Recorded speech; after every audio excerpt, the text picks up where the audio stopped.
暑假期间，新北市板桥国小一整排老旧教室要拆除，为了孩子安全架设围篱，一群爱心妈妈已经想好怎么帮忙美化。牛奶铁罐运用叠古巴特剪纸拼贴，变成美丽的装饰品。好，来你们自己找位置，看喜欢放在哪个位置。看到成品以后，他们每个人就说：“老师，我们要做牛奶罐，因为不用花钱啊，我不用再另外去付一些什么材料费。那这个东西大家都要丢掉啊。要丢掉的瓶罐再利用，挂在围篱上，可以装饰，还能当花器。新大楼施工期间，校园里就不会变成杂乱的环境。可以美化，而且又教他们做环保，也可以学美学，也可以学生活，然后也可以学很多技艺。我觉得这样子很棒。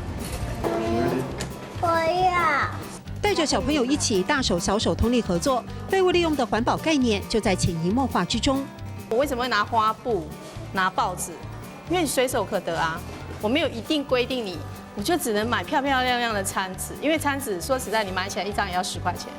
用手边的材料试着去做做看，生活中会用到的器具都可以发挥巧思。孔香轩特别强调，不要本末倒置，浪费钱。妈妈的心思在女儿独一无二的包包里呈现，还有很多种的花样，就很特别，都是免费的。废弃柜子的甲板也被妈妈们改造成学校菜园的立牌，一样不花钱就能做出好效果。也是一种艺术。